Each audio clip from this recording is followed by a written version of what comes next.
ते मोहन को देख मोहन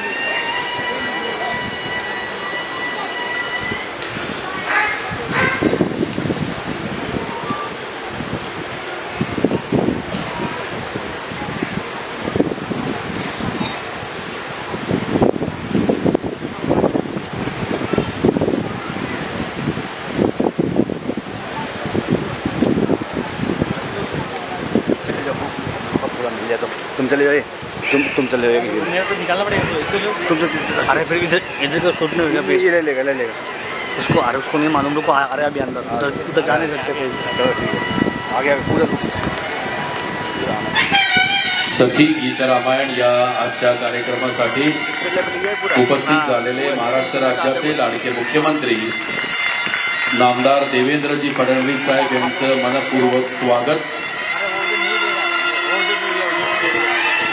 मॅडम थोडं प्रभू श्रीरामचंद्रांच्या या मूर्तीचं पूजन मुख्यमंत्री साहेब तुतारी आणि शंखनादामध्ये करतायत। ग्रॅव्हिटी ग्रुपचे अध्यक्ष डॉक्टर मिहिर कुलकर्णी यांना मी विनंती करतो आपण मुख्यमंत्री साहेबांना घेऊन पहिल्या रांगेमध्ये स्थानापन्न व्हायचंय।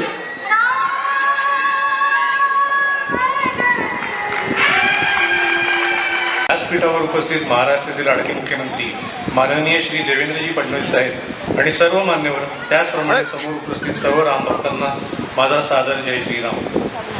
आजच्या कार्यक्रमाचे 3 सुंदर योग जुळून आलेले आहेत। एक म्हणजे राम जन्माच्या पूर्वसंध्येला हा कार्यक्रम होत आहे, दुसरा म्हणजे गीत रामायणाला यंदा 70 वर्षे पूर्ण झाली आहेत, तिसरा म्हणजे समूह स्वरात स्त्रियांनी गायलेले गीत रामायण, सखी गीत रामायण आणि आपण सर्वांना मोठ्या थाटामाटात सादर केलेले सीता स्वयंवर। त्यामुळेच रामनवमीची पूर्वसंध्या, गीत रामायणाची 70 वर्ष आणि सखी गीत रामायण अशा रामनवमीच्या त्रिवेणी संगमावर आजचा कार्यक्रम संपन्न होत आहे। जाणकार विद्वान असं सांगतात की श्रीरामाच्या आयुष्यातून आपण खूप काही घेऊ शकतो। रामाची वेगवेगळी रूपे आहेत, धनुष्यधरी राम, मर्यादा पुरुषोत्तम राम, एकपत्नीव्रत राम, सहनशील व धैर्यशील राम, दयाळू राम, आदर्श पुत्र राम, आदर्श भाऊ राम, आदर्श पती राम, आदर्श व्यवस्थापक राम आणि आदर्श मित्र राम। आकाशाचा रंग ऋतूंप्रमाणे बदलत जातो, पण त्याचा मूळचा निळा रंग मात्र कायम तसाच राहतो। तसेच प्रभू रामचंद्रांच्या आयुष्यात अनेक प्रसंग आले, परंतु प्रत्येक प्रसंगात त्यांचा मूळचा सज्जनपणा मात्र कायम राहिला। अनेक यशस्वी दिग्गज माणसांनी आपल्या आयुष्यात हे रामतत्व आचरणात आणलं आहे असे मला वाटतं। मी ज्यांना गुरुस्थानी मानतो ते माननीय फडणवीस साहेब। त्यांच्याकडे जेव्हा जेव्हा मी बघतो तेव्हा तेव्हा मला जाणवतं की देवेंद्रजींनी संयम, सज्जनपणा, सुसंस्कृतपणा आणि कर्तव्यनिष्ठ हे गुण प्रभू रामचंद्रांकडूनच घेतलेले आहेत। आपल्या संस्कृतीमध्ये गुरुचं महत्त्व अनन्यसाधारण आहे। गुरु ह्या शब्दाची ओळख केली की लक्षात येतं की गु आणि रू म्हणजे काय, तर अज्ञानाचा अंधार दूर करून मनामध्ये ज्ञानाचा दिवा लावणारी व्यक्ती म्हणजे गुरु। गुरुला परमेश्वराच्या वरचं स्थान आपण दिलेलं आहे। प्रभुराम, श्रीकृष्ण अशा दैवी अवतारांना घडवणारा सुद्धा गुरुच असतो। गुरु शिष्य परंपरेची अनेक उदाहरणं आपण पाहिलेली आहेत।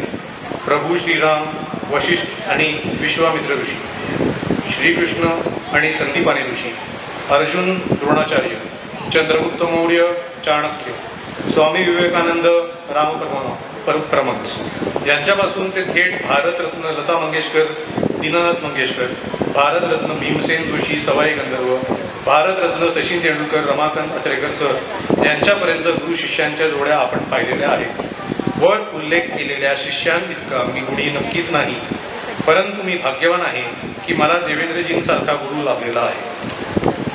माझ्या आजवरच्या वाटचालीमध्ये माननीय फडणवीस साहेबांच्या मार्गदर्शनाचा आणि त्यांनी मला दिलेल्या संधीचा खूप मोलाचा वाटा आहे, हेही मी नम्रपणे सांगू इच्छितो। फडणवीस साहेब, मी आपल्या मार्गदर्शनाखाली असेच दर्जेदार सांस्कृतिक, सामाजिक, धार्मिक, शैक्षणिक, आरोग्यविषयक उपक्रम आयोजित करत राहीन आणि त्यासाठी साहेब तुमचा आशीर्वाद कायम माझ्या पाठीशी राहील हा मला ठाम विश्वास आहे. या प्रसंगी गुरुची माहिती सांगणारा एक श्लोक मला आठवतो. गुरु ब्रह्मा गुरु विष्णू गुरुदेव महेश्वरा गुरु साक्षात परब्रह्म तस्मै श्री गुरुवे नमः. एवढे बोलून मी थांबतो. जय हिंद, जय महाराष्ट्र, जय शंकर, जय श्रीराम.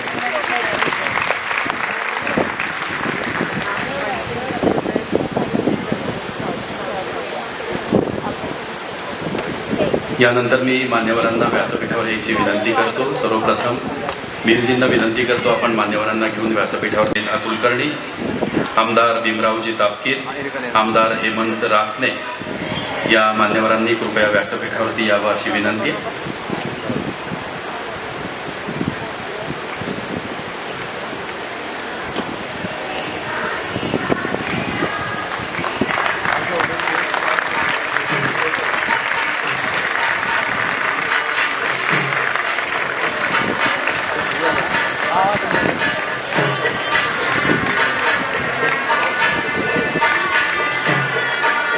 मिहीर कुलकर्णी यांना मी विनंती करतो. नामदार देवेंद्रजी फडणवीस साहेब यांचा सन्मान आपण करावा. शाल, त्याचप्रमाणे अयोध्येच्या राम मंदिरामध्ये सुप्रतिष्ठित केलेल्या रामलल्लाच्या मूर्तीची प्रतिकृती आपण माननीय मुख्यमंत्री साहेबांना या ठिकाणी भेट देतो आहे.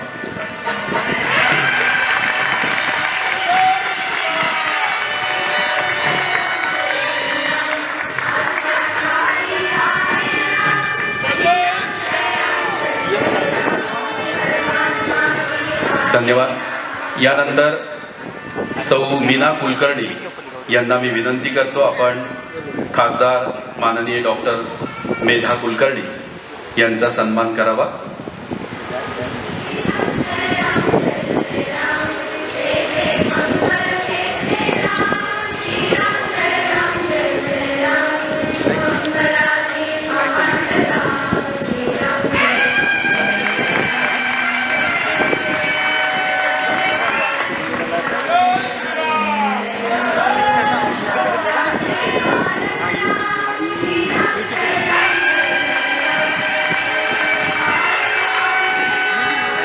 यानंतर माननीय श्री सुधीर कुलकर्णी यांना मी विनंती करतो आमदार भीमराव तापकीर यांचा सन्मान आपण करावा.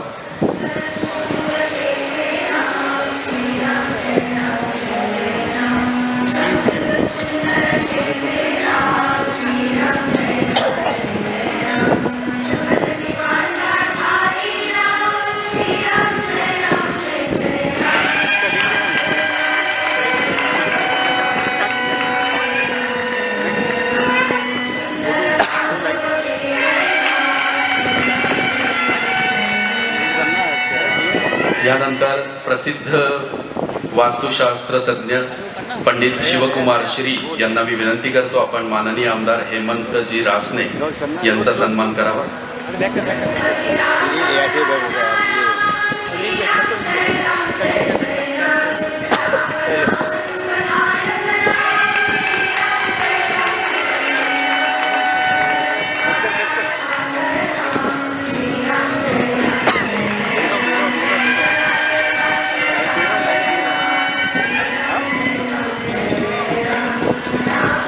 धन्यवाद.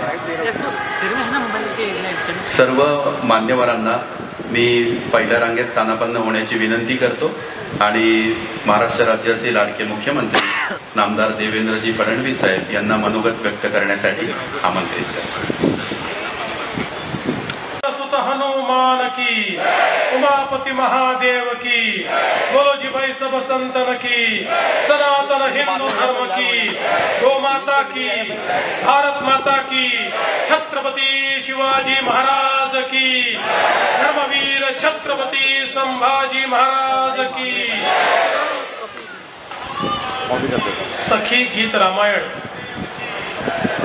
या अतिशय सुंदर अशा कार्यक्रमामध्ये आपल्यामध्ये उपस्थित सन्माननीय खासदार मेधा कुलकर्णी, आमचे सहकारी आमदार भीमराव अण्णा तापकीर, हेमंतजी रासने, त्याचप्रमाणे सर्वच आमचे या ठिकाणी मान्यवर पदाधिकारी आणि ज्यांनी हा कार्यक्रम आयोजित केला ते ग्रॅव्हिटी ग्रुपचे डॉक्टर मेहर कुलकर्णी, मंचावरील सर्व कलावंत आणि उपस्थित सर्व भगिनी आणि बंधूंनो, मला अतिशय आनंद आहे की रामनवमीच्या पूर्वसंध्येला अतिशय सुंदर असा हा गीत रामायणाचा कार्यक्रम आयोजित करण्यात आला आणि विशेषतः सखी गीत रामायण असं याचं स्वरूप करण्यात आलेलं आहे।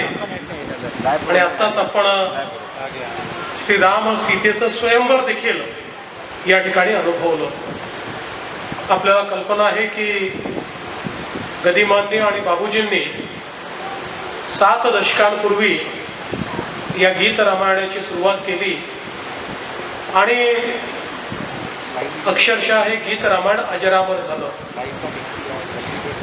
गदिमांना तर या गीत रामायणामुळे आधुनिक वाल्मिकींची उपमा मिळाली आणि बाबूजींनी त्याला अशा प्रकारे आपल्या पुढे आणलं की आजही जेव्हा आपण गीत रामायण ऐकतो त्यावेळी रामायणातले सर्व प्रसंग हे आपल्या समोर पूर्णपणे जिवंत होतात।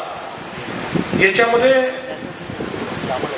जीवनातले सर्व प्रकारचे रस, सर्व प्रकारच्या संवेदना हे आपल्याला अनुभवायला मिळतात। याच्यामध्ये आनंदही आहे, याच्यामध्ये दुःखही आहे, याच्यामध्ये हास्यही आहे, याच्यामध्ये अश्रू पण आहेत आणि एक प्रकारे जी काही रामायणातल्या विविध भावना आहेत त्या सर्व भावनांची अनुभूती गीत रामायणाच्या माध्यमातून आपल्या सर्वांना मिळते।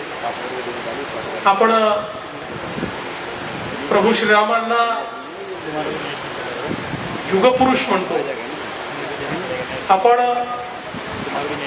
आपल्या संस्कृतीमध्ये त्यांचं एक अनन्यसाधारण महत्व मानतो। याचं कारण जीवनातले मूल्य काय असले पाहिजे हे आपल्याला जर कोणी शिकवलं असेल तर ते प्रभू श्रीरामांनी शिकवलं। ज्यावेळी वनवासाला जायला सांगितलं, एकही मिनिटाचा विचार न करता वनवासाला ते गेले। ज्यावेळी लढण्याची वेळ आली त्यावेळी लढले। राज्यकारभार चालवत असताना ज्या मूल्यांची स्थापना करण्याची आवश्यकता होती ती मूल्य त्यांनी स्थापित करून दाखवली। पण यात सगळ्यात महत्वाचं जर काही असेल तर प्रभू श्रीरामांनी, आपण सगळे त्यांना ईश्वराचं स्वरूप मानतो, ते ईश्वर होते तर कदाचित आपल्या ईश्वरीय शक्तीने ते रावणाचा निपात करू शकले असते, रावणाला पराभूत आणि पराजित करू शकले असते। कारण त्या काळामध्ये रावणाची असुरी शक्ती ही विश्वातली सगळ्यात मोठी शक्ती मानली गेली। पण प्रभू श्रीरामांनी आपल्या ईश्वरीय शक्तीचा त्या ठिकाणी उपयोग केलेला दिसत नाही, तर समाजातल्या सामान्य लोकांना एकत्रित करून नर वानर पशु पक्षी सगळ्यांना एकत्रित करून सगळ्यांचं पौरुष जागृत करून त्यांच्या माध्यमातून रावणाचा निपात घडवल्याचं आपल्याला पाहायला मिळतं। म्हणजे प्रभू श्रीरामांनी आपल्याला हे सांगितलं की असुरी शक्ती कितीही मोठी असली तरीही ज्यावेळी सज्जन शक्ती एकत्रित येते आणि सत्याच्या बाजूने ती उभी राहते त्यावेळी सामान्य लोकही असामान्य काम करतात आणि या असुरी शक्तीचा निपात करू शकतात। आणि म्हणूनच सामान्यातल्या सामान्य माणसाला प्रभू श्रीरामांनी हाच संदेश दिला आहे की असुरी शक्तीच्या विरुद्ध लढण्याकरता केवळ शक्तीची आवश्यकता नाही आहे तर सत्याची आवश्यकता आहे। आणि म्हणूनच जी उच्च जीवन मूल्य आपल्याला प्रभू श्रीरामांनी दिली त्या उच्च जीवन मूल्यांवर जगण्याचा प्रयत्न आपण करतो आणि त्याचंच भान आपल्याला राहावं याकरता खरं म्हणजे गीत रामायणाची अतिशय सुंदर अशा प्रकारची रचना करण्यात आली आहे। मी मंचावरच्या सर्व आमच्या कलावंतांचं मनापासून अभिनंदन करतो की अतिशय सुरेल सुंदर अशा पद्धतीनं गीत रामायण आपण सादर करता आहात। वाद्यवृंद अतिशय सुंदर त्याला साथ देतो आहे आणि त्यासोबत आता स्वयंवराचा जो प्रसंग आपल्या पुढे सादर झाला त्या सर्व आमच्या कलावंतांनी अतिशय भावपूर्ण अशा प्रकारे हा प्रसंग आपल्या समोर सादर केला। त्यांचंही मी मनापासून अभिनंदन करतो आणि विशेषतः या ठिकाणी डॉक्टर मिहिर कुलकर्णी ज्यांनी ही संकल्पना मांडली, याचं आयोजन केलं आणि इतका सुंदर आणि सुरेख अशा प्रकारचा कार्यक्रम आपल्या पुढे आणला, त्याबद्दल डॉक्टर मिहिर कुलकर्णी यांचंही मी मनापासून अभिनंदन करतो। अशाच प्रकारे चांगले कार्यक्रम हे त्यांच्या ग्रॅव्हिटी ग्रुपच्या माध्यमातून आपल्या सर्वांपुढे येत राहावेत अशा प्रकारच्या शुभेच्छा देतो आणि या चांगल्या कार्यक्रमाला आपण मला बोलवलं आणि मला देखील या सुंदर अशा गायनाची अनुभूती घेण्याची संधी दिली, त्याबद्दल तुमचे मनापासून आभार मानून माझे 2 शब्द संपवतो। धन्यवाद। जय हिंद।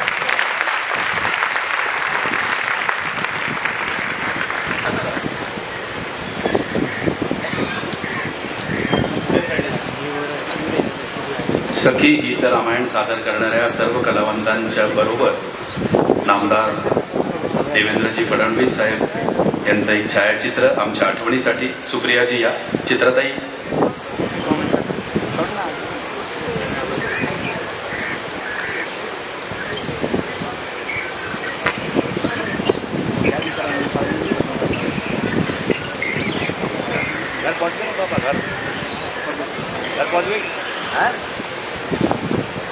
सखी गीत रामायण या कार्यक्रमामध्ये नृत्य कलावंत देखील 1 मिनिट लगेच या। आपल्या संस्कृतीमध्ये अष्टमहासिद्धी कल्पिलेल्या आहेत। इशिता, वशिता, प्राप्ती, प्राकाम्या, आणिमा, महिमा, लघिमा, गरिमा। मराठी रसिकाला त्याच्या सद्भाग्याने लाभलेली 9वी महासिद्धी म्हणजे ग दी मा। गजानन दिगंबर माडगुळकर। गदिमा आणि बाबूजींच्या शब्दसुरांच्या सर्वोच्च आविष्कार आमच्या सर्व माता भगिनींनी सादर करावा, त्याला जोड सुरेल वाद्यवृंदाची असावी। डॉक्टर नरेंद्र चिपळूणकरांनी त्याचं वाद्यवृंद संयोजन करावं, सुप्रियाताईंनी सुंदर निरूपण करावं, चित्राताईंनी त्याची निर्मिती करावी आणि त्याला दस्तूर खुद्द माननीय मुख्यमंत्री साहेबांनी द्यावी। यापेक्षा वेगळा दुग्ध शर्करा योग काय असू शकतो रसिकहो।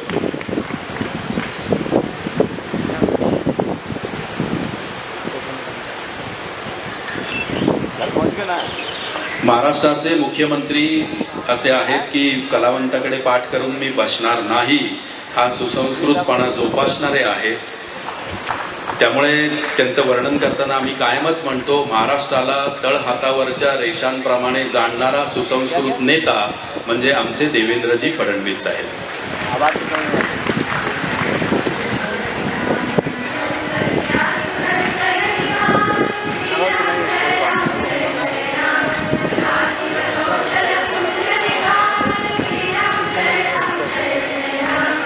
छोटे लवकुश कुठे गेले?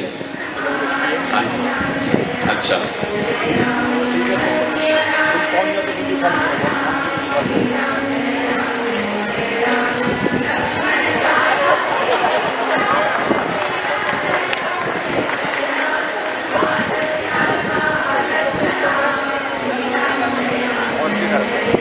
हो, काय गोड वानर सेना आमची, क्या बात आहे।